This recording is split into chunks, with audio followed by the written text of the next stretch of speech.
আমরা সত্যি একটা সম্পর্কে ছিলাম, কিন্তু ব্যাপারটাকে একটা ভুল দিকে নিয়ে যান কিছু সাংবাদিক।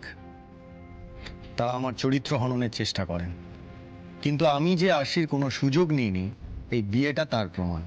অ্যাকচুয়ালি আমি এক্ষুনি এই সম্পর্কটাকে পাবলিক করতে চাইনি, আর এত তাড়াতাড়ি আমার বিয়ের প্ল্যানও ছিল না। কিন্তু কিছু সাংবাদিক আমাদের ব্যক্তিগত জীবনটাকে কাটাছেঁড়া করে এমন একটা দিকে নিয়ে চলে গেলেন যে আমরা বিয়ে করার সিদ্ধান্ত নিতে বাধ্য হলাম। আমার ভগবান, আমার ঈশ্বর আপনারাই, মানে আমার দর্শকরাই। তারা আমাকে ভুল বুঝছেন, আমার থেকে মুখ ফিরিয়ে নিচ্ছেন, এটা আমি কিছুতেই সহ্য করতে পারছিলাম না।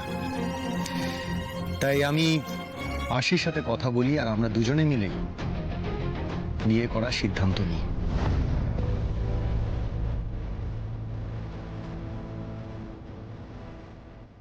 আগামীকালই আমরা বিয়ে করছি।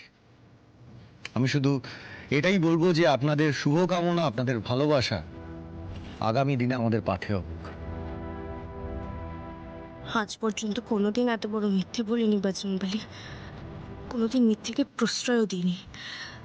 বড় বাধ্য হয়ে আজ এই মিথ্যের আশ্রয় নিচ্ছি। শাস্তি যা দেবার তুমি আমাকে দিও ঠাকুর, আমার পরিবারের কাউকে যেন এই শাস্তির ভার বইতে না হয়। তুমি দেখো ঠাকুর, প্লিজ দেখো। কি এবার বিশ্বাস হলো তো?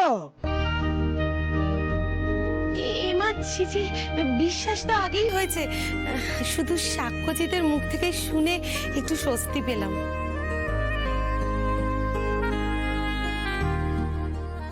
দর্শক বন্ধুদের জন্য রয়েছে আরো একটি সারপ্রাইজ।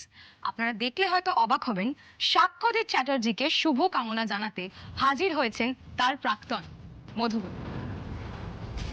হাই গাইস, কি ভাবছো? সাক্ষর পাশে এই মেয়ে এখনো কি করছে? ওর কি মন বলে কিছু নেই? ওর সাথে সাক্ষর রিলেশন কি সিনেমার মতোই ফেক?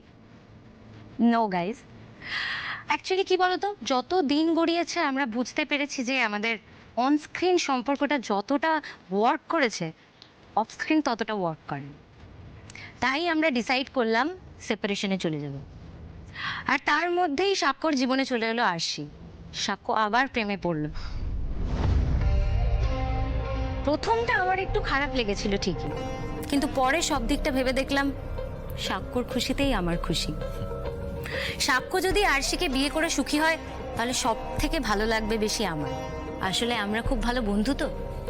তাই আমি কাল নিজে দাঁড়িয়ে থেকে আমার বেস্ট ফ্রেন্ড, আমার অন স্ক্রিন পাওয়ার পার্টনার সাক্ষ্যর বিয়ে